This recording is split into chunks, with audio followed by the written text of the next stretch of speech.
என்றும் வற்றிடாத கிருபையும் கருணையும் நாம் உயிரிலும் உயர்வாக உபசரிக்கிற அன்னலம் பெருமானா நபிகள் நாயகம் ஸல்லல்லாஹு அலைஹி வஸல்லம் அவர்கள் மீதும் அன்னவர்களது மார்க்கத்தை மக்கள் மன்றத்தில் கொண்டு போய் சேர்த்த அத்துணை நபித்தோழர்கள் தோழியர்கள் அவர்களை பின்தொடர்ந்த தாபீன்கள் தபா தாபீன்கள் இன்னும் ஏனைய இமாம்கள் முஸ்லிம்கள் மீதும் குறிப்பாக நாட்களில் மிக சிறந்த நாளான ஜும்ஆவுடைய நாளில் மார்க்க சொற்பொழிவுகளுக்கு செவிசாய்த்து அதன்படியே செயலாற்ற வேண்டும் என்கிற உயரிய இலக்கோடு நபி அவர்களது வழிமுறைகளை வழிமொழிந்தவர்களாக இங்கு சங்கமித்திருக்கிற நம்மவர்கள் மீது என்றும் நீடித்து நிலை பெறட்டுமாக. அன்பார்ந்தவர்களே, புனிதம் நிறைந்த துல்ஹஜ் மாதத்தை அடைந்து ஹஜ் பெருநாளை நிறைவேற்றியவர்களாக நாம் இங்கு ஒன்று குழும்பியிருக்கிறோம். இந்த துல்ஹஜ் மாதத்தில் செய்யப்படக்கூடிய வணக்கங்கள் நபி இப்ராஹிம் அலைஹிஸ்ஸலாம் அவர்களினுடைய தியாகங்கள், அவர்களினுடைய அர்ப்பணிப்புகள், அவர்களுடைய கட்டுப்பாடுகளை நினைவு கூறும் வண்ணமாக பல்வேறு உபதேசங்கள் தங்களுக்கு ஆற்றப்பட்டிருக்கும். இப்ராஹிம் அலைஹிஸ்ஸலாம் அவர்களை பற்றி பேசக்கூடிய அல்லது கருத்து பரிமாறிக்கொள்ளக்கூடிய பலர் அல்லாஹ்விடத்தில் இப்ராஹிம் அலைஹிஸ்ஸலாம் அவர்கள் எப்படி நடந்து கொண்டார்கள், அல்லாஹ்விற்கு அவர்கள் எப்படி கட்டுப்பட்டார்கள், அல்லாஹ்வினுடைய வாக்கிற்கு இணங்கி இசைந்து தன்னுடைய வாழ்க்கையை எப்படி அமைத்து கொண்டார்கள், அல்லாஹ்விடத்தில் எப்படி நன்றியுடன் நடந்து கொண்டார்கள் என்பது குறித்து பேசியிருப்பார்கள். இதை அறிந்து கொள்வது எப்படி அவசியமோ அதுபோன்று நபி இப்ராஹிம் அலைஹிஸ்ஸலாம் அவர்களிடத்தில் அல்லாஹ் எப்படி நடந்து கொண்டான், எந்த வழிமுறையை, எந்த தன்னுடைய நியதியை அல்லாஹ் இப்ராஹிம் அலைஹிஸ்ஸலாம் அவர்களிடத்தில் கையாண்டான் என்பதை அறிந்து கொள்வதும் அவசியம். அல்லாஹ் ரப்புல் ஆலமீன் தன்னுடைய திருமறை குர்ஆன்ல தன்னை குறித்து பேசுகிறான். வலன் தஜிதலி சுன்னத்தில்லாஹி தபதீலா, அல்லாஹ்வினுடைய வழிமுறையில, அல்லாஹ்வினுடைய நியதியில நீங்கள் அறவே மாற்றத்தை காண முடியாது என்று அல்லாஹ் தஆலா தன்னுடைய திருமறையில் குறிப்பிடுகிறான். அல்லாஹ்விற்கு என்று சில பண்புகள் இருக்கு, அல்லாஹ்வுக்கு என்று சில மரபுகள் இருக்கு. அதை யாராலையும் மாற்ற முடியாது. எந்த மனிதர்களாக இருந்தாலும் சரி, அது சாமானிய மனிதர்களாக இருக்கட்டும், நபிமார்களாக இருக்கட்டும், நபிமார்கள்லேயே அல்லாஹ்வினுடைய உற்ற தோழர் என்று அல்லாஹ்விடத்திலே பட்டம் வாங்கியவர்களாக இருக்கட்டும், அல்லாஹ் தஆலா அந்த நியதியை தாண்டி அவனுடைய நடைமுறை, அவனுடைய வழிமுறை மாறாது.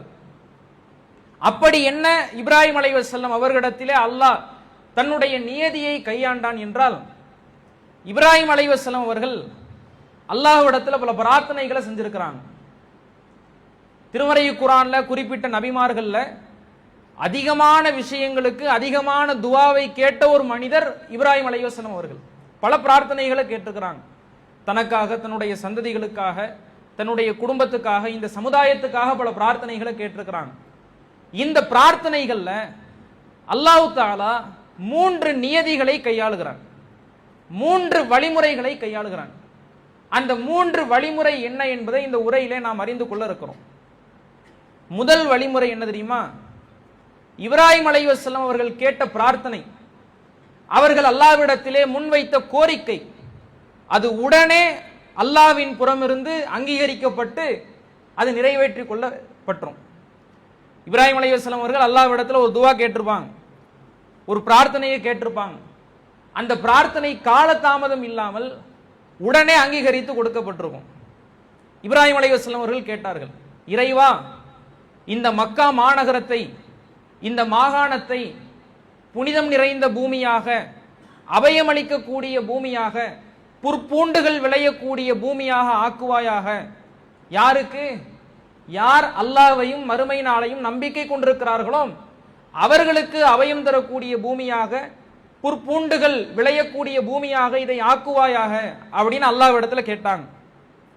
கேட்ட உடனே அல்லாஹ் தஆலா ரிப்ளை பண்றான், கால வமன் கஃபர, இறை நம்பிக்கை கொண்டவர்களுக்கு மட்டும் கிடையாது, மறுமையை ஏற்றவர்களுக்கு மட்டும் கிடையாது, அல்லாஹ்வை ஏற்றவர்களா இருக்கட்டும், ஏற்காதவர்களா இருக்கட்டும், ஃபஉம்மத்திஉஹு, அவர்களுக்கு நாம் சுகம் அனுபவிக்க செய்வோம், அவர்களை சிறிது காலம் நாம் இன்பமாக வாழச் செய்வோம், அவர்களுக்கும் இந்த புற்பூண்டுகள் இந்த மக்காவிலே விளையக்கூடிய விளைச்சல்கள் அவர்களுக்கும் சென்று சேரும் என்று அல்லாஹ் தஆலா உறுதியளிக்கிறான்.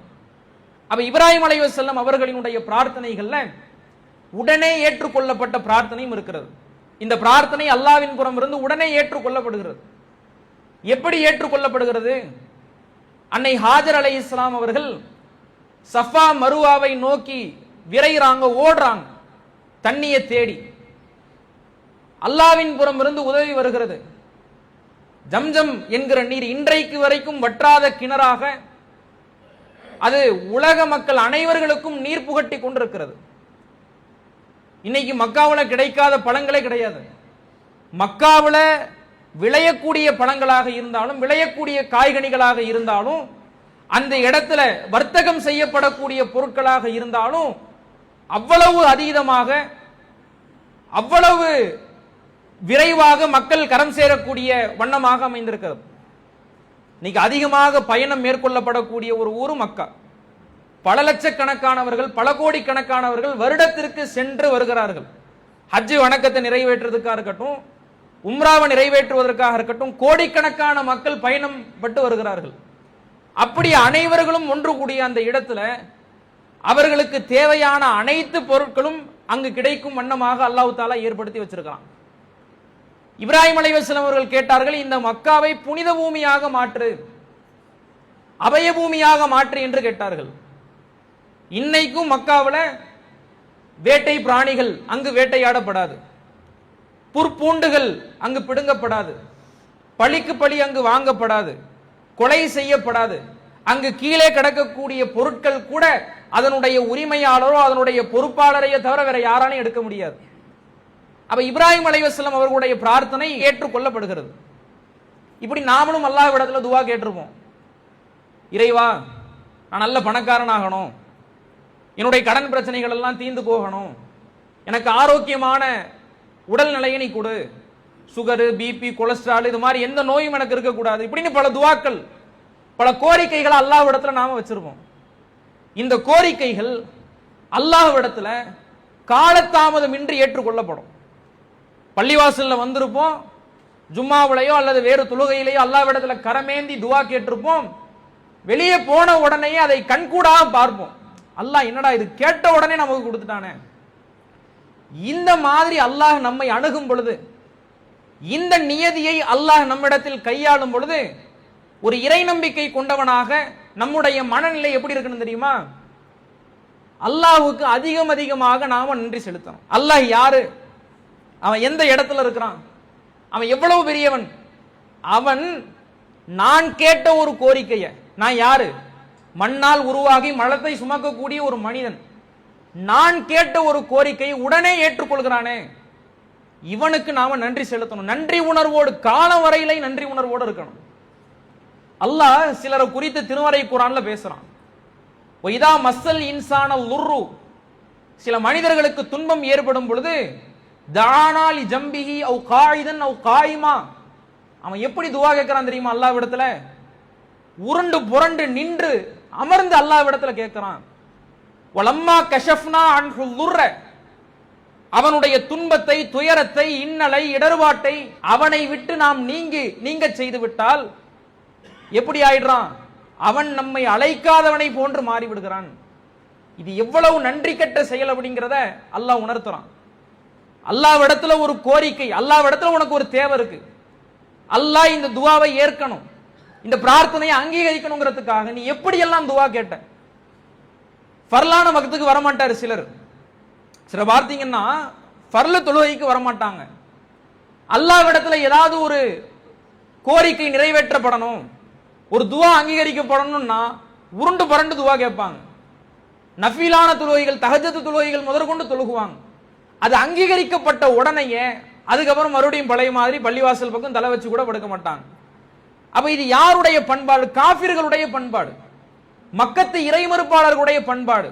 அவனுக்கு ஒரு கஷ்டம் வரும் பொழுது, துன்பம் வரும் பொழுது அல்லாஹ்விடத்துல கேட்கிறான், அந்த துன்பத்தை நீக்கி விட்டால் தன்னை அழைக்காதவனை போன்று மாறி விடுகிறான். இந்த நிலை இறை நம்பிக்கை கொண்டவர்களிடத்துல இருக்கக்கூடாது. ஒண்ணு. ரெண்டாவது என்ன தெரியுமா? அல்லாஹ் நம்முடைய பிரார்த்தனைகளை, நம்முடைய கோரிக்கைகளை உடனே ஏற்றுக்கொள்கிறான் என்றால் அந்த பிரார்த்தனையால் கிடைத்த பொருளை, அந்த துஆவால் கிடைத்த அந்த விஷயத்தை மார்க்கத்துக்கு முரணான காரியத்துக்கு பயன்படுத்தக்கூடாது.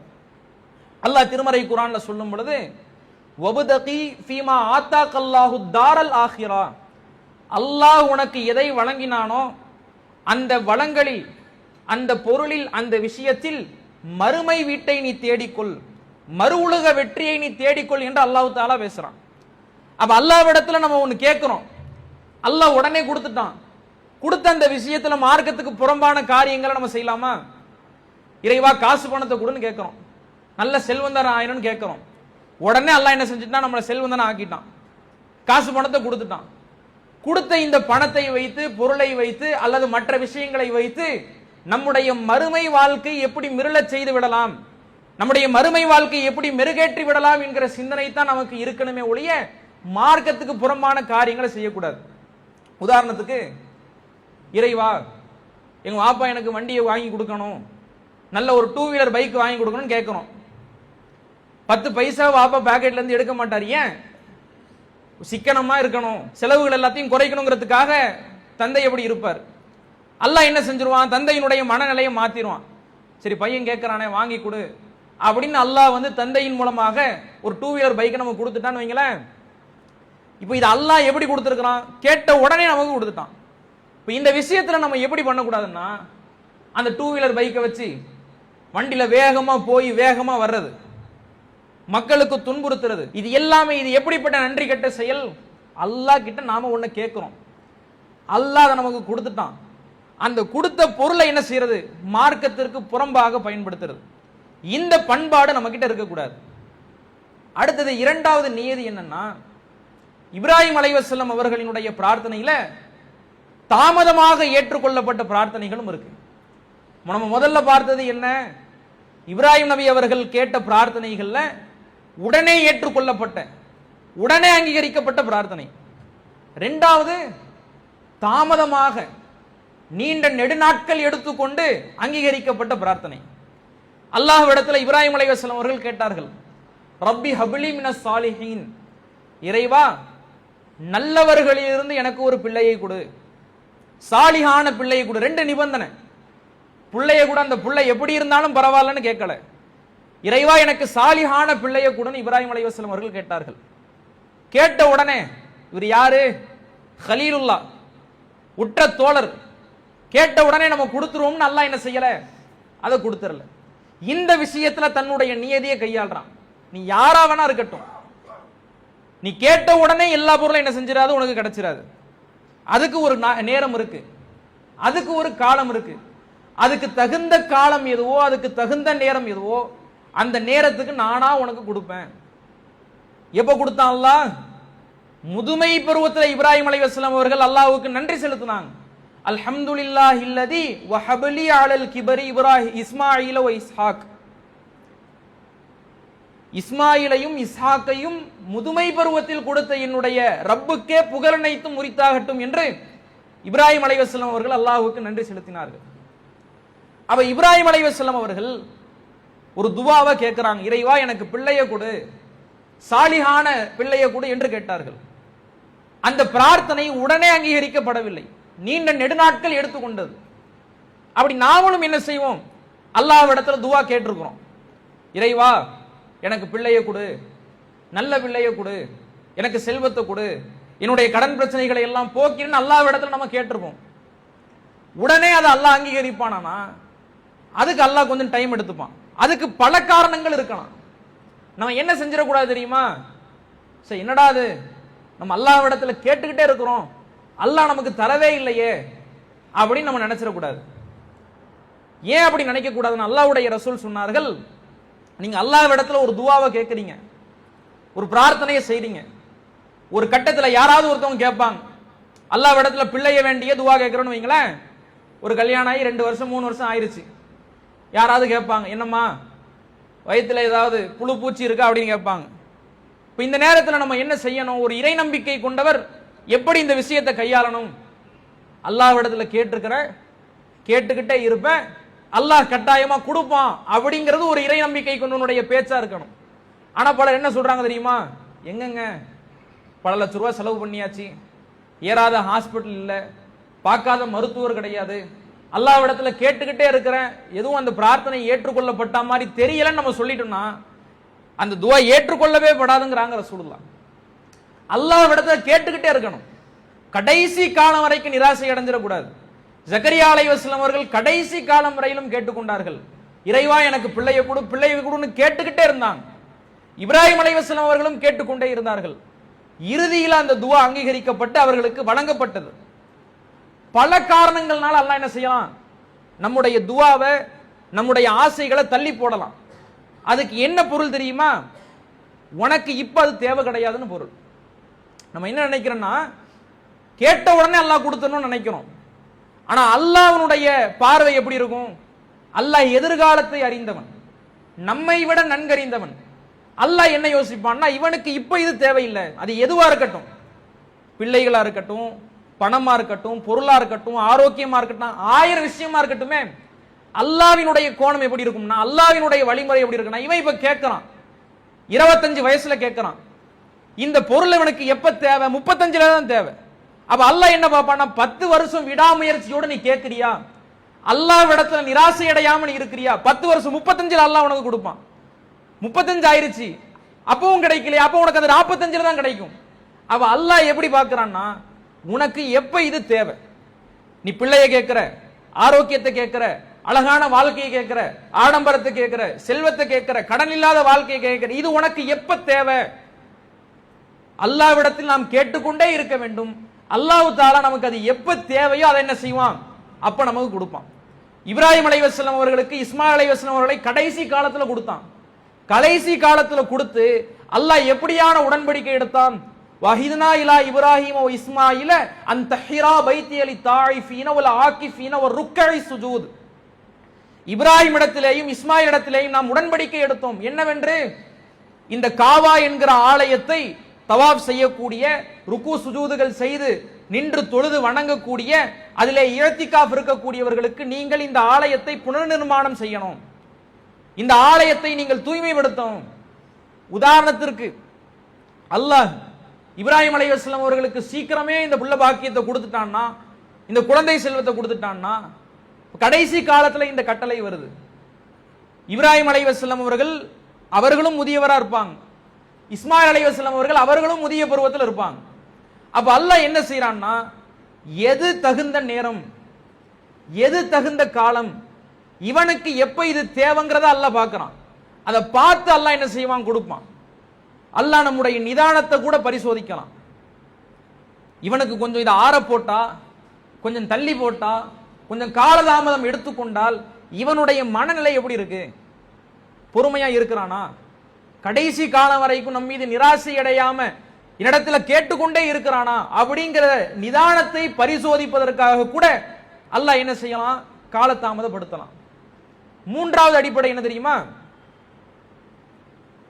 ஒரு விஷயத்தினுடைய முக்கியத்துவத்தை, முதன்மைத்துவத்தை, அதனுடைய மதிப்பை, அதனுடைய மாண்பை உணர வைக்கிறதுக்கு கூட அல்லாஹ் காலதாமதப்படுத்தலாம். ஒரு பொருள் நமக்கு சீக்கிரம் கிடைச்சிருச்சுன்னு வைங்களேன், கேட்ட உடனே அல்லாஹ் கொடுத்துட்டான்னு வைங்களேன், அதுல அவ்வளவு பெரிய மதிப்பு இருக்காது, அதுல அவ்வளவு பெரிய ஈடுபாடு இருக்காது. ஒரு விஷயம் கேட்டுக்கிட்டே இருக்கும், காலதாமதம் ஆகுது, ஆற போட்டு அல்லாஹ் கொடுத்தான் அப்படின்னா எவ்வளவு கஷ்டப்பட்டு இது நமக்கு கிடைச்சிருக்கு, எவ்வளவு துவாவுக்கு பிறகு, எவ்வளவு பிரார்த்தனைக்கு பிறகு, எவ்வளவு அழுகைக்கு பிறகு, எவ்வளவு கண்ணீருக்கு பிறகு இது கிடைத்திருக்கிறது. இந்த அருட்கொடையை, இந்த விஷயத்தை, இந்த பொருளை நாம் அதனுடைய சித்தம் சிதையாமல் நித்தம் பார்த்து கொள்ள வேண்டும் என்கிற மனநிலையை அல்லாஹ் உணரத்துல புகுத்துவான். உலகத்துல நீங்க எதை எடுத்துக்கங்களேன், சீக்கிரமா ஒரு பொருள் கிடைக்குதுன்னு வைங்களேன், அதுக்கு மதிப்பு இருக்காது. எது தாமதமாகுதோ, அதிக நேரம் எடுத்துக்கொள்குதோ, அதுக்கு டிமாண்ட் ஜாஸ்தி. இப்ப தங்கம் இருக்கு, கேட்ட உடனே கிடைச்சிருதா? தோண்டின உடனே கிடைச்சிருதா? நிலக்கரி இருக்கு, க்ரூட் ஆயில் இருக்கு, கச்சா எண்ணெய் இருக்கு, தோண்டின உடனே எல்லாம் கிடைச்சிருதா? பல லட்சக்கணக்கான பேர் அதுக்காக உழைக்கிறான், கஷ்டப்படுறான், தேடுறான், அலசுறான், ஆராயிரம், அதுக்கு பிறகு அது கிடைக்குது. தங்கத்தினுடைய மதிப்பு கூடிக்கிட்டே போகுது, எரிபொருளுடைய மதிப்பு கூடிக்கிட்டே போகுது. அப்ப என்னன்னா, எந்த பொருள் நமக்கு சீக்கிரமாக கிடைத்து விடுகிறதோ, வெகு விரைவில் கிடைத்து விடுகிறதோ, அதனுடைய மதிப்பை நாம உணர மாட்டோம். எது காலதாமதமாய் கிடைக்கிறதோ, பல அழுகைக்கு பிறகு, பல கண்ணீருக்கு பிறகு, பல காலங்களுக்கு பிறகு கிடைக்கிறதோ, அதனுடைய முக்கியத்துவத்தை நாம உணரும். அல்லாஹ் தஆலா அந்த முக்கியத்துவத்தை உணர வைப்பதற்காக கூட என்ன செய்யலாம், நம்முடைய பிரார்த்தனையை அங்கீகரிப்பதை விட்டு தள்ளி போடலாம். அப்ப நம்ம என்ன செய்யணும், கடைசி காலம் வரைக்கும் நிராசை அடையாமல் அல்லாஹ்விடத்துல கேட்டுக்கொண்டே இருக்கணும். இப்ராஹிம் அலைஹிஸ்ஸலாம் அவர்களுடைய பிரார்த்தனையில அல்லாஹ் கையாண்ட மூன்றாவது நியதி என்ன தெரியுமா?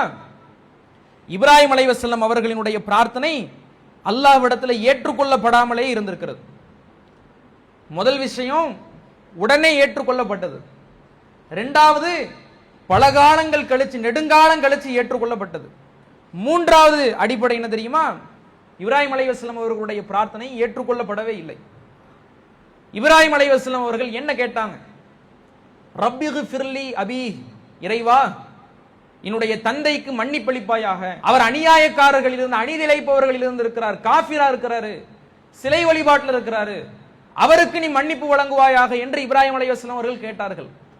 இந்த பிரார்த்தனை இப்ராஹிம் அலைஹிஸ்ஸலாம் அவர்களுக்கு ஏற்றுக்கொள்ளப்படல. அல்லாஹ் தஆலா இப்ராஹிம் அலைஹிஸ்ஸலாம் அவர்கள் குறித்து சொல்றான், கது கானத் லக்கும் உஸ்வத்துன் ஹஸனா ஃபி இப்ராஹிம், இப்ராஹிம் இடத்திலேயும் அவர்களோடு இருந்தவர்களிடத்திலேயும் உங்களுக்கு அழகிய முன்மாதிரி இருக்கிறது. இல்லா கௌல இப்ராஹிம் அலி அபிஹி ல அஸ்தக்ஃபிரன்ன லகி, தந்தையே உங்களுக்காக நான் பாவ மன்னிப்பு கேட்பேன் என்று அவர் சொன்னாரே, அதை தவிர அவருடைய வாழ்க்கை முழுவதும் உங்களுக்கு படிப்பினைங்கிறான் அல்லாஹ். எப்படியான வார்த்தை பாருங்க. தந்தைக்கு மன்னிப்பு கிடைக்கிறன்னா இது உலக ரீதியான உலக சமாச்சாரம் கிடையாது. மறுமையில ஒரு மனிதனுடைய பாவம் மன்னிக்கப்படல அப்படின்னா காலத்துக்கும் நரகத்துல தான் கிடக்கணும். ஒரு பிள்ளையாக தன்னுடைய தந்தை நரகத்தில் கருகப்படுவதை எந்த அளவுக்கு இப்ராஹிம் அலைஹிஸ்ஸலாம் அவர்கள் வெறுத்திருப்பாங்க. அதனால அல்லாஹ்விடத்துல கேட்கிறாங்க, இறைவா என்னுடைய தந்தைக்கு மன்னிப்பு வழங்குவாயாக. கடைசி காலம் வரைக்கும் என்ன செய்யப்படல, இந்த பிரார்த்தனை ஏற்றுக்கொள்ளப்படல. பலாயிரம் வருடங்கள் கழிச்சும் அல்லாஹ் இப்ப அதை சொல்லி காட்டுறான், இப்ராஹிம் இடத்துல உங்களுக்கு முன்மாதிரி இருக்கு. எதுல உங்களுக்கு முன்மாதிரி இல்ல? அவருடைய தந்தை காஃபிர் என்று தெரிந்தும் உங்களுக்காக நான் பாவ மன்னிப்பு கோருவேன் என்று கேட்டாரே, அதுல உங்களுக்கு முன்மாதிரி இல்லை என்று சொல்கிறார். அப்ப நம்முடைய பிரார்த்தனைகள்ல சில விஷயங்கள் என்ன செய்யப்படாமல் இருக்கலாம், ஏற்றுக்கொள்ளப்படாமலே இருக்கலாம். இந்த நேரத்தில் நம்முடைய மனநிலை எப்படி ஆயிரும் தெரியுமா? நம்ம அல்லாஹ்வை வணங்குறோம், தொழுகிறோம், எவ்வளவோ துவா கேட்கிறோம், நம்முடைய கோரிக்கை ஏற்றுக்கொள்ளப்படுறது இல்லையே, நம்முடைய ஆசைகள் எல்லாம் நிறைவேற்றப்படுறது இல்லையே நம்ம நினைக்கலாம். அல்லாஹ் திருமறையில பேசி காட்டுறான், அஹ்சிபன் நாஸு அன் யுத்ரகு அன் யகூலு ஆமன்னா வ ஹும் லா யுஃப்தனூன், இவர்கள் அல்லாஹ்வை நாங்கள் நம்பிவிட்டோம் என்று கூறியதற்காக வேண்டி எந்த சோதனைகளுக்கும் அல்லல்களுக்கும் இவர்கள் ஆட்பட்டு விடக்கூடாது என்று ஆசைப்படுகிறார்களா? நீ அல்லாஹ்வை நம்பிட்டா, அல்லாஹ்வை வணங்கிட்டா, அல்லாஹ்வை நீ ஏற்றுக்கொண்டா, அல்லாஹ்வை நீ ஈமான் கொண்டா, உன் ஆசையெல்லாம் நிறைவேற்றப்படும் நினைக்கிறியா? உன்னுடைய கோரிக்கையெல்லாம் எடுத்துக்கொள்ளப்படும் நினைக்கிறியா? எந்த சோதனைகளுக்கும் நீ ஆட்பட்டு விடக் கூடாது என்று நினைக்கிறாயா? அதுக்கு ஆசைப்படுறாயா? உனக்கு முந்தி வாழ்ந்த சமுதாயத்தினுடைய வரலாற்றை நீ படிச்சுப்பார், அந்த சரித்திரங்களை நீ புரட்டிப்பார். அவர்களை நாம் எப்படி சோதித்தோம், அவர்களுக்கு நாம் எப்படியான துன்பங்களை துயரங்களை கொடுத்தோம் என்று எண்ணிப்பார் என்று அல்லாஹ் தஆலா சொல்கிறான். அப்ப நம்முடைய கோரிக்கைகள் அல்லாஹ்விடத்துல ஏற்றுக்கொள்ளப்படாமலே இருக்கும். இந்த நிலையை அல்லாஹ் நம்ம இடத்துல கையாளும் பொழுது நம்முடைய மனநிலை எப்படி இருக்கணும் தெரியுமா? திருமறை குர்ஆன்ல அல்லாஹ் சொல்றான், அஸா அன் தக்ரஹு ஷைஅன் வ ஹுவ கைருல் லஹ் வ அஸா அன் துஹிப்பு ஷைஅன் வ ஹுவ ஷர்ருல் லஹ். அல்லாஹ் என்ன சொல்றான்னா, நீங்கள் ஒன்றை வெறுப்பீர்கள், மூர்க்கத்தனமாக அதை வெறுப்பீர்கள், இது நடந்துடவே கூடாது அப்படின்னு நினைப்பீங்க, ஆனா அதுல உங்களுக்கு நன்மை இருக்கும். நீங்கள் ஒன்றை ஆசைப்படுவீர்கள், இது நடந்திருக்கலாம், இந்த கோரிக்கை அல்லாஹ் ஏற்றுக்கொள்ளணும், இந்த துஆவை அல்லாஹ் அங்கீகரிக்கணும் நீங்க நினைப்பீங்க, ஆனால் அதில் உங்களுக்கு தீங்கு இருக்கும். அப்ப நம்ம அல்லாஹ்விடத்துல ஒன்னு கேட்கிறோம், இறைவா என்னுடைய இந்த துஆவை நிறைவேற்றி விடு, இந்த துஆவை அமல்படுத்தி விடு என்று நாம் கேட்கிறோம். ஆனால் அல்லாஹ் அதுல ஒரு ட்விஸ்ட் வச்சிருப்பான். இது உண்மையாலுமே ஏற்றுக்கொள்ளப்பட்டுச்சுன்னு வைங்களேன், அது நமக்கு தீங்காக இருக்கும். அந்த தீங்கை களைப்பதற்காக அல்லாஹ் என்ன செய்யலாம், நம்முடைய பிரார்த்தனையை நம்முடைய ஆசையை அங்கீகரிக்காமல் இருக்கலாம். உதாரணத்துக்கு சொல்லணும்னா, சென்னை டிராபிக்ல போய்கிட்டு இருக்கோம், தூரத்துல கிரீன் சிக்னல் 10 செகண்ட் தான் இருக்கு, அழுத்தி போறோம், போகும் பொழுது ரெட் சிக்னல் வந்துருச்சு. அப்ப யோசிக்கிறோம், என்னடா அது 10 செகண்ட் முன்னாடி வந்திருந்தா அடிக்கிற வெயில்ல நொந்து நூடுல்ஸ் ஆகாம ஜங்ஷனை கடந்து போயிருக்கலாமே, சிக்னலை கடந்து போயிருக்கலாமே நினைக்கிறோம். திடீர்னு பார்த்தா அந்த ஜங்ஷன்ல ஒரு விபத்து. அப்ப என்ன நினைச்சோம், ஆஹா நல்ல வேளை நம்ம 10 செகண்டுக்கு முன்னாடி வரல. 10 செகண்டுக்கு முன்னாடி வந்திருந்தா இந்த விபத்துல நாமளும் ஆளாகி இருப்போம், அடிபட்டிருப்போம் அப்படின்னு நினைப்போம்.